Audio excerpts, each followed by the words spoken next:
Bonjour à tous et bienvenue sur ma chaîne Être soi dans la lumière. Je vous fais une petite vidéo parce qu'il s'avère que nous avons déjà des impacts visibles de l'entrée de Pluton en Verseau visibles en France. Et tout particulièrement en France, puisque il faut savoir effectivement que la France est malgré le fait que ce soit un tout petit pays, nous sommes un modèle au niveau mondial depuis toujours. Pourquoi? Je ne peux pas trop vous l'expliquer, si ce n'est que la source Dieu a choisi la France parce que c'est le berceau de la chrétienté et que c'est en France que tout recommencera à nouveau. Donc c'est un modèle pour la religion et c'est un modèle pour tout ce qui s'y passe. Depuis toujours, notre culture est très étendue, très connue, très ancienne et nous sommes vraiment un endroit très très surveillé par l'ensemble des pays. Voilà, c'est ainsi. Donc effectivement, les impacts que Pluton aura seront très importants sur notre pays. Et à mon avis, on peut d'ores et déjà en avoir deux en tête.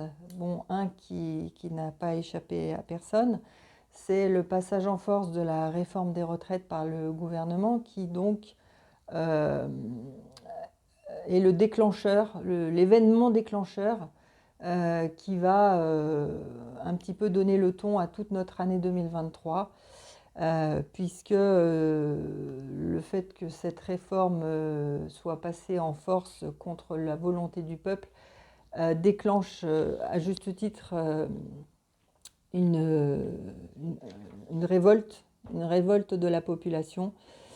Et en contrepartie, réveille également dans l'autre sens une montée de la violence et de la répression contre ce peuple par les services de l'ordre. Donc l'un et l'autre vont émailler un petit peu toute notre année 2023. Donc voilà, tout ça étant un petit peu sans commune mesure avec ce qu'on a déjà connu, hein, puisque c'est vrai qu'au niveau des gens dans la rue, ben, je crois qu'on arrive à des nombres très très importants. Je pense que là, la population n'a pas envie de lâcher. Donc ça, c'est un phénomène nouveau. C'est des mouvements qui vont s'installer dans la durée. Et en face, nous avons également une montée de la violence qui est sans commune mesure avec ce qu'on a déjà connu, hein. Il y a de nombreuses victimes qui sont déjà à déplorer dans les manifestations et le recours à la force va devenir de plus en plus la solution face à cette révolte populaire. Nous sommes donc sous le faisceau des autres pays qui nous observent et il y a déjà le Conseil de l'ONU qui considère que les forces de l'ordre vont trop loin et il y a aussi la Ligue des droits de l'homme qui commence à dire que la France va aussi trop loin dans sa répression. Donc voilà, on commence à être vraiment, on rentre dans une phase un petit peu critique. Mais donc qui s'inscrit dans l'arrivée de Pluton et de tout ce qui est un petit peu prévu pour nous. Mais je ne sais pas pourquoi, mais je sens qu'il y a un deuxième événement déclencheur qui, lui, n'a rien à voir avec la politique, qui est passé inaperçu. Mais bon, c'est vrai que c'est pas un message, mais j'ai eu cette impression.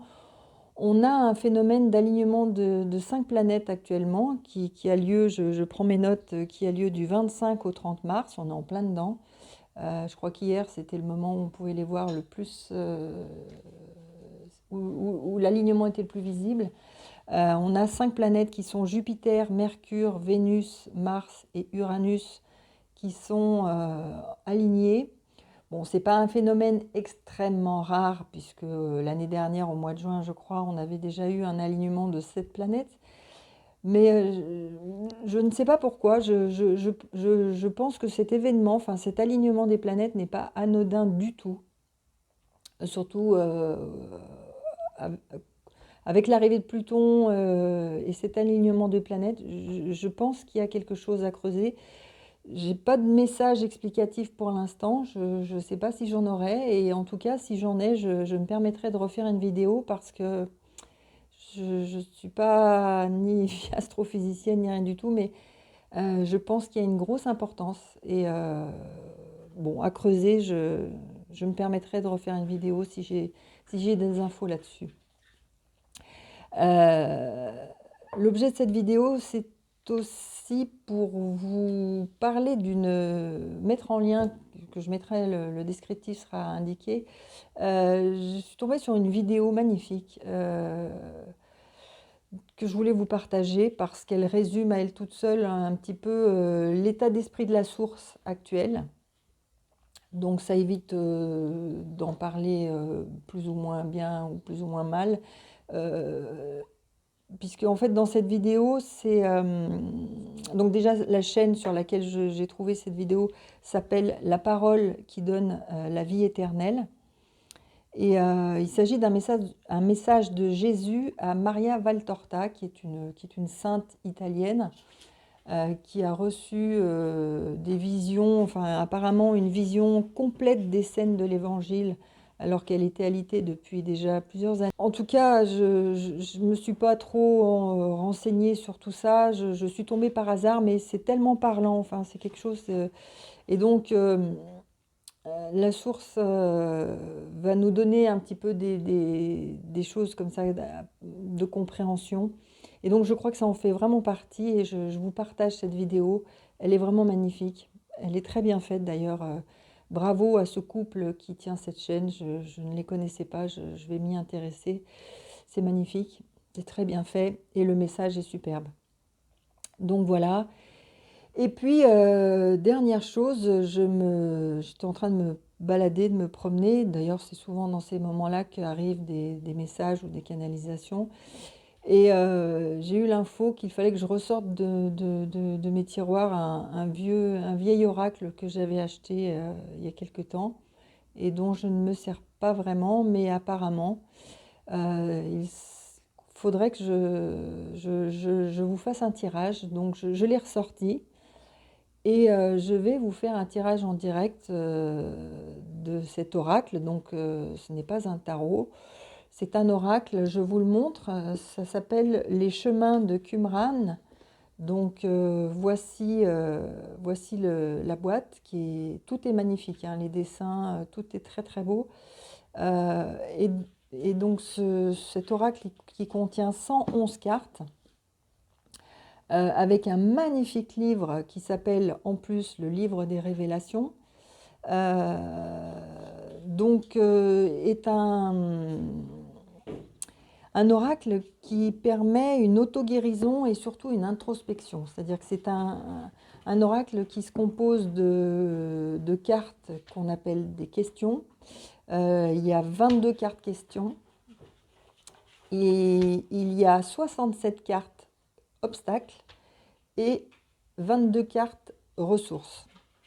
Donc effectivement, il y a beaucoup d'obstacles et en fait, ça correspond à tous les obstacles intérieurs que l'on rencontre dans notre cheminement de vie.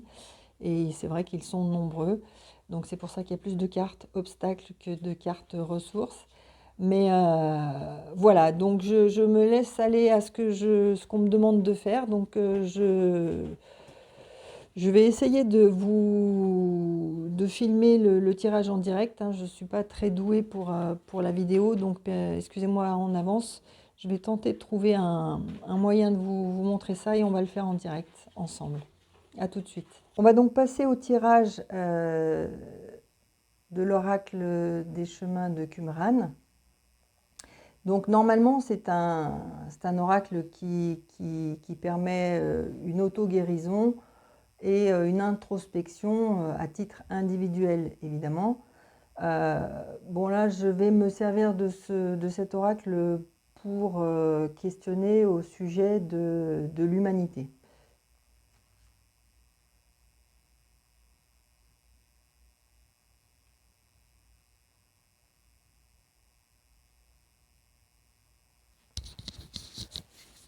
On va donc passer au tirage de l'oracle Les Chemins de Qumran.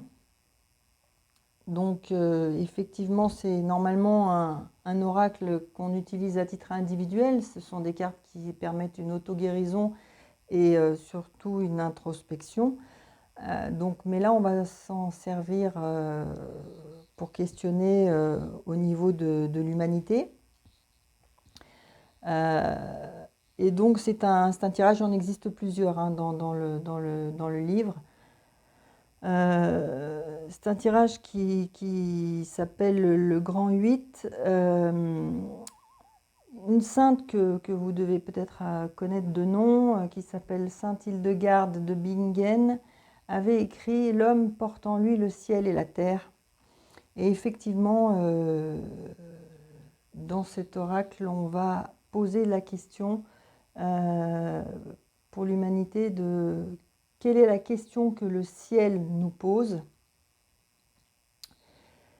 On va poser une deuxième question, quelle est la question que la terre nous pose? Et on va regarder quels sont les obstacles que rencontre l'humanité pour chacune de ces questions. Et nous aurons au centre de ce jeu la carte de ressources qui apportera la réponse, la solution.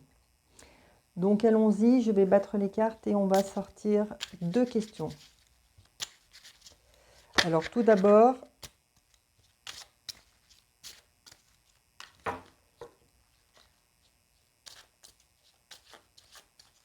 la question que le ciel nous pose.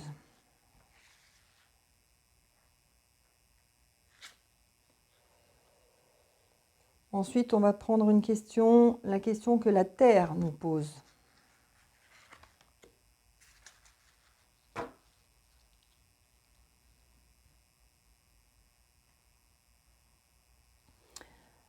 Au niveau de la question que le ciel nous pose, à nous humains, on va voir quels sont les obstacles.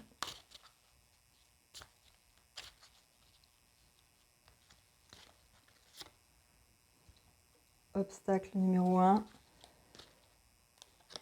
obstacle numéro 2. Alors, la question que le ciel nous pose à nous, humains. Quel est le sens de ta vie? Donc, je vais vous lire ce qui est indiqué dans le livre parce que c'est extrêmement bien fait. Parce que chaque carte est extrêmement bien détaillée. Donc, nous sommes sur la carte numéro 20. Quel est le sens de ta vie? Donc, je vais vous lire.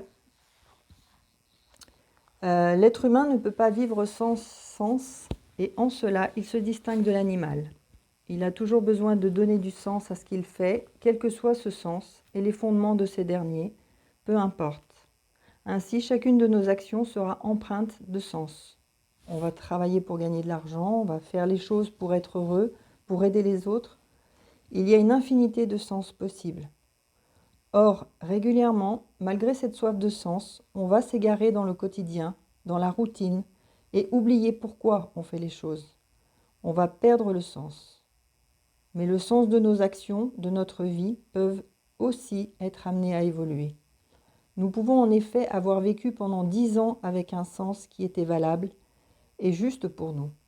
Et au bout de ces 10 années, éprouver le besoin de trouver un autre sens. Ce peut être le cas lorsque vous prenez un nouveau virage dans votre vie. Cette carte nous invite donc à nous poser un instant pour recontacter le sens que nous donnons au fait de nous lever le matin et de faire ce que nous faisons tous les jours. Elle nous propose de nous recentrer sur nous-mêmes et sur nos valeurs. Donc, quels sont les obstacles qui sont rencontrés pour parvenir à cette quête de sens? Alors, le juge, qui est une carte de comportement, et une carte qui s'apparente à une carte de croyance, je suis une victime. Donc apparemment, l'humanité rencontre un problème de jugement. Donc avec la carte 64, je vais vous lire. Le juge, donc la carte précédente, qui est donc celle qui précède cette carte du juge 64, cette carte précédente parlait du comportement de victime.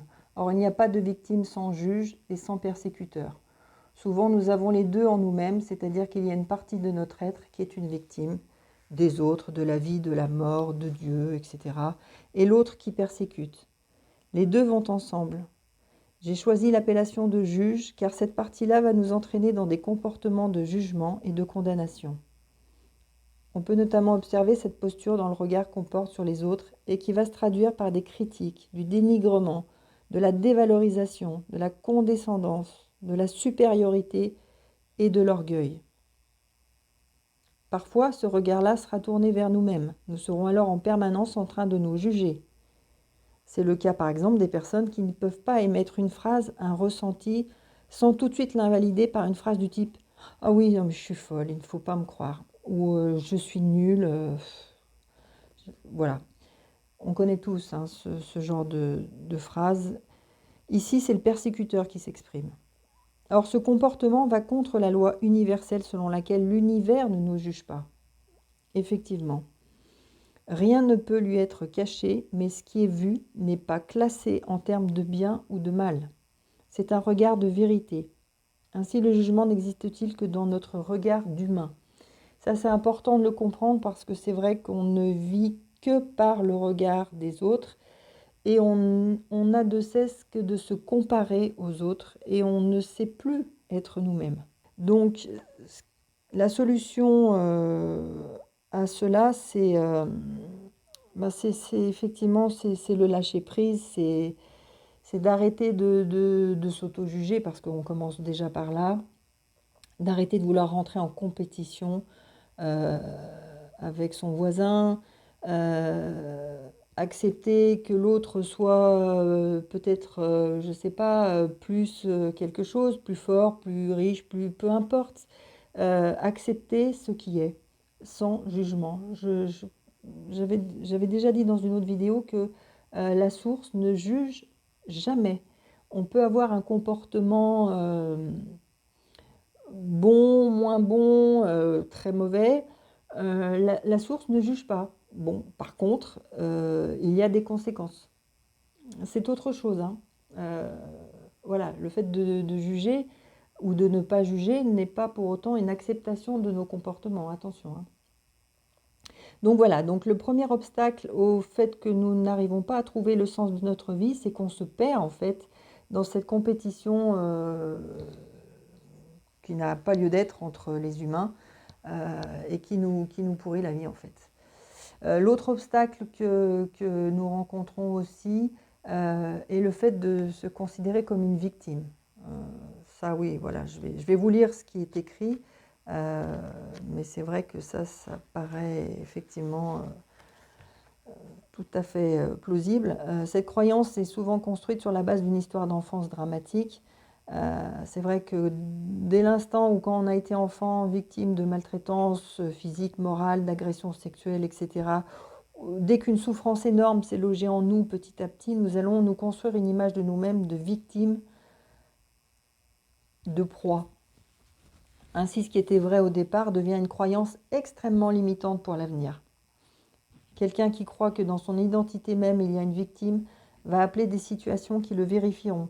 Parce qu'en fait, une fois qu'on a une croyance inscrite en nous, et c'est vrai que c'est au moment de l'enfance que beaucoup de croyances s'inscrivent, ensuite nous allons être amenés à vivre toujours des situations qui nous remettent dans cet état-là, parce que justement là-haut, notre âme veut nous faire aller au-delà de cette croyance, de ce problème.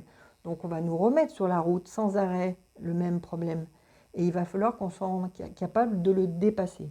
Au lieu de simplement se penser victime à vie, non, on doit être capable, et c'est très difficile, d'arriver à passer outre. Et apparemment, je pense que l'humanité souffre de ce genre de comportement, de croyance surtout, puisque ce n'est pas un comportement, c'est une croyance d'être une victime. Alors une victime par rapport à ce qu'on a vécu, mais une victime aussi par rapport au fait qu'on laisse d'autres personnes décider pour nous, gouverner, etc. Et dans la mesure où ils ne font pas ou ne vont pas dans le sens qui nous intéresse, on se considère tout de suite comme une victime, euh, au lieu de prendre ses propres responsabilités et d'agir pour soi-même, qui est la meilleure façon de s'en sortir en fait. Donc les croyances bloquantes comme ça, c'est vrai qu'on a certainement besoin de se faire aider pour en sortir, parce que seul, c'est pas toujours évident déjà de s'en rendre compte et de s'en sortir. Donc voilà, nous avons cet écueil-là qui effectivement a l'air d'être très très général si ça ressort dans ce petit tirage. Donc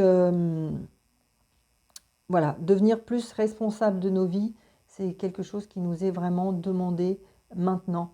Ça va être important. Donc ensuite, on va poser la question que la Terre, enfin on va soulever la question que la Terre nous pose, à nous humains. Quelle est-elle? Alors, de quoi dois-tu faire le deuil? Ok, carte numéro 13. Donc on va lire ensemble ce qu'il en est. Alors, le mot deuil est un terme qui fait très peur et qui est souvent associé à la mort d'un être cher. Ce peut être le cas, mais pas toujours. En effet, l'être humain est fait de telle façon qu'à chaque fois qu'il doit vivre un changement, c'est-à-dire passer d'un état à un autre, il va être amené à vivre différents états intermédiaires. Ce chemin qui permet d'aller d'un point A à un point B s'appelle un deuil. En effet, pour que l'état B puisse commencer à s'installer dans notre vie, il va falloir que nous quittions l'état A et que nous lui disions au revoir. Or, nous séparer de cet état-là, même s'il ne nous plaisait pas, même s'il nous faisait souffrir, ou au contraire s'il était positif, va provoquer chez nous une succession d'émotions, lesquelles vont nous permettre de passer à autre chose pour de bon. Nous pouvons avoir à faire le deuil d'une partie de notre être, de notre passé, d'un travail. Cette étape est indispensable. Nous ne pouvons pas faire autrement. Et pourtant, le deuil est un processus humain naturel qu'on a tendance à fuir et à bloquer. Donc, au niveau de... Bon, ça c'est des cartes, comme je vous l'ai dit, c'est pour une introspection individuelle. Au niveau de l'échelle de l'humanité, de quoi doit-on faire le deuil? Mais je pense qu'on doit faire le deuil tout simplement de notre vie de maintenant qui va être vraiment transformée, chamboulée. On doit faire le deuil de nos anciennes croyances, de nos anciens modèles économiques, de vie, de modèle sociétal. Je pense qu'on doit faire un deuil de tout ça parce que nous allons vraiment passer à quelque chose de très nouveau et ce deuil est essentiel. Essentiel puisque sans ça, ça va être compliqué de passer et surtout de s'adapter à la nouveauté. Donc, quels sont les blocages que rencontre l'être humain pour pouvoir faire ce deuil nécessaire pour que puisse s'installer le nouveau monde vers lequel nous souhaitons tous aller? Donc voilà, j'ai une carte qui est sortie du jeu. Alors, un obstacle pour faire ce deuil, c'est une carte de croyance qui fait penser à l'humanité que Dieu ne l'entend pas. Ok. Deuxième obstacle que l'humanité rencontre pour pouvoir faire ce deuil.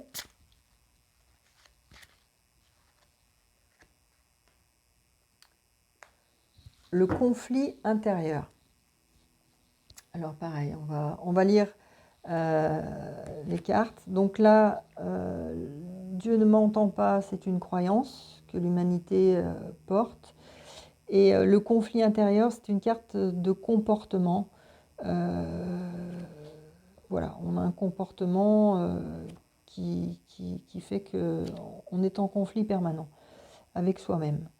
Donc on va lire la carte de croyance qui est la carte numéro 27. Dieu ne m'entend pas.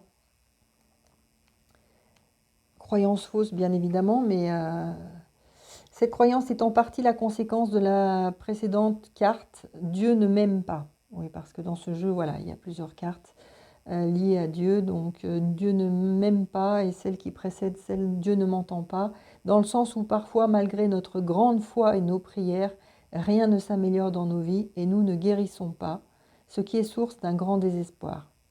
Le résultat peut être que notre foi en Dieu va diminuer puisque nous constatons qu'il n'y a pas d'effet dans nos vies malgré nos croyances et nos espoirs. Dans la réalité, Dieu ne fait pas de ségrégation, c'est-à-dire qu'il entend tout. Mais notre nature humaine est tellement complexe qu'à l'instant T, nous pouvons consciemment demander quelque chose à l'univers alors que notre inconscient émet la demande contraire. D'un point de vue global, aucun appel ne sort de nous puisque les deux demandes opposées s'équilibrent totalement. Aucune demande n'est alors réellement émise dans l'univers. Donc si on a tiré cette carte, il nous est proposé de retrouver la foi en Dieu et en le fait qu'il entende tout ce qui est émis. Et si on n'a pas le sentiment qu'il nous entend, c'est peut-être parce qu'en réalité, nous n'émettons aucune demande car notre inconscient est aussi créateur que notre intention consciente. Donc il faut qu'on se mette en accord avec notre inconscient et donc notre inconscient c'est notre âme. Donc on en revient toujours au même point, l'humanité doit se reconnecter, les humains doivent se reconnecter à leur âme puisque leur âme est déjà à côté de Dieu. Donc si on est déconnecté de son âme, on est déconnecté de la source et c'est vrai qu'on n'arrive pas à se faire entendre. On a l'impression qu'on n'arrive pas à se faire entendre parce que Dieu entend effectivement tout. Mais du coup, c'est compliqué d'entendre sa réponse. Donc ça, c'est un premier obstacle. Le deuxième obstacle que l'humanité, que nous, en tant qu'êtres humains, nous rencontrons, c'est le conflit intérieur, carte numéro 69. Et donc, le conflit intérieur, très belle carte d'ailleurs avec le soleil et la lune, bien évidemment, qui s'opposent. De nombreux personnages vivent en chacun de nous, l'enfant intérieur, l'âme, l'ombre, la lumière, le père, la mère, etc. D'où notre complexité. De ce point de vue-là, face à une situation ou à une décision à prendre, certains de ces personnages peuvent être en désaccord. C'est à ce moment-là que l'on parle de conflit intérieur. Une partie de notre être va dans un sens, tandis que l'autre s'engage dans la direction opposée. Cela est bien souvent épuisant, et pour peu que l'équilibre existe entre ces deux forces, on ne peut pas prendre de décision et on ne peut pas agir. Les conflits intérieurs sont donc énergétivores et extrêmement bloquants. Ça, on en a tous fait l'expérience dans la vie, effectivement. Si on tire cette carte, on est invité à observer en nous quel est le conflit face à notre intention. Quelle partie de notre être voudrait être réalisée? Quelle autre partie de notre être ne voudrait pas être réalisée? Il faut qu'on imagine un petit peu les deux personnages qui sont en nous et qu'on soit un petit peu à l'écoute. Donc c'est toujours le même problème, le conflit intérieur entre le conscient, l'inconscient, l'ombre, la lumière. Notre âme nous guide de là-haut.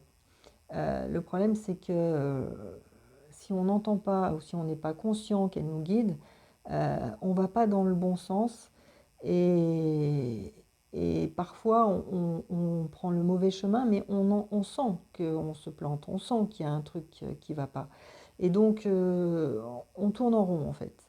Donc c'est toujours le même principe. Le Dieu ne m'entend pas, le conflit intérieur, en fait l'humanité est déconnectée de son spirituel, de sa source, de son âme. Chacun de nous doit reprendre contact avec sa croyance envers soi, envers Dieu, et retrouver le chemin vraiment le chemin de la foi. C'est pour ça que la vidéo que je vais mettre en lien vous résume vraiment, vraiment tout ça d'une façon merveilleuse. C'est le Christ qui parle, donc ça peut être que merveilleux. Dernière carte de ce jeu, et bien sûr on va dire peut-être la plus importante, puisque c'est la seule carte positive, on va dire, c'est la carte de ressources. Donc on va voir quelle est la ressource qui nous est proposée pour arriver à trouver à la fois un sens dans notre vie et arriver à faire le deuil de quelque chose.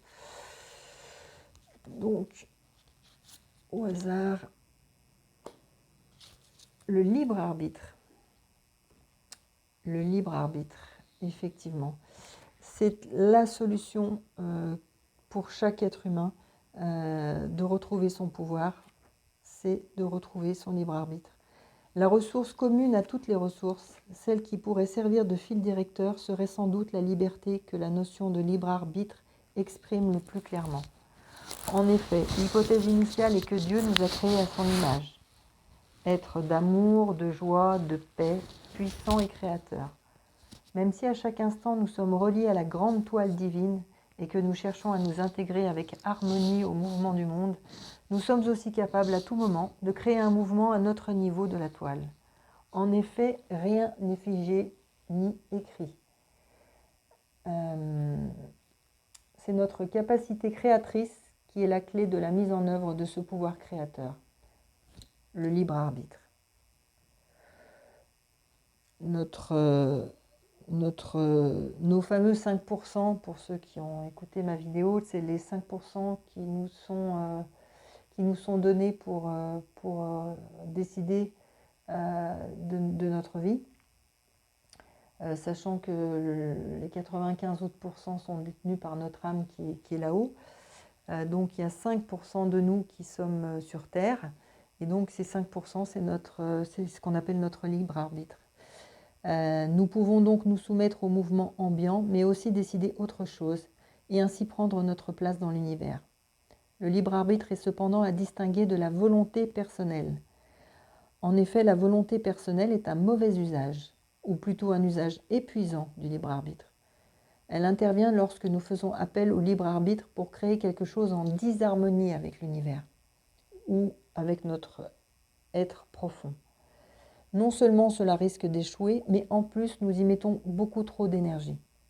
Lorsque le libre arbitre est utilisé en accord avec la nature du monde, de Dieu, avec notre moi profond, alors tout est fluide et facile. Donc ne pas faire appel à ce libre arbitre dont la vie nous a fait don, c'est prendre le risque de la passivité, d'être ballotté dans la création des autres, voire prendre le risque de la soumission. La création est source de joie. Le libre arbitre représente donc une clé essentielle de notre joie. Et vous vous rendez bien compte que dans le monde d'aujourd'hui, cette joie, on l'enlève. Puisque le libre arbitre, on nous l'enlève totalement. Nous ne sommes plus décisionnaires de nos vies. On nous impose tous les jours de nouvelles règles qui sont contraires avec celles de la veille. Donc notre libre arbitre, on essaie de nous l'étouffer. Et pourtant, c'est la réponse pour que l'humanité puisse se réveiller, pour qu'on puisse récupérer cette liberté de penser, cette liberté d'être. Voilà, donc je vous quitte sur cette pensée, puisque bon, je pense que je reviendrai rapidement. Je vais essayer de creuser pourquoi j'ai cette intime conviction qu'on a quelque chose à obtenir comme élément avec l'alignement des 5 planètes. Je vous en dirai plus si jamais la source me donne un message ou pas. Voilà, je verrai ça. Et je vous laisse écouter ce merveilleux message de Jésus à Maria Valtorta qui s'intitule « Je vous révélerai un signe ». Tout un programme, donc écoutez, c'est merveilleux. Et moi, je vous dis à très bientôt. D'ici là, portez-vous bien.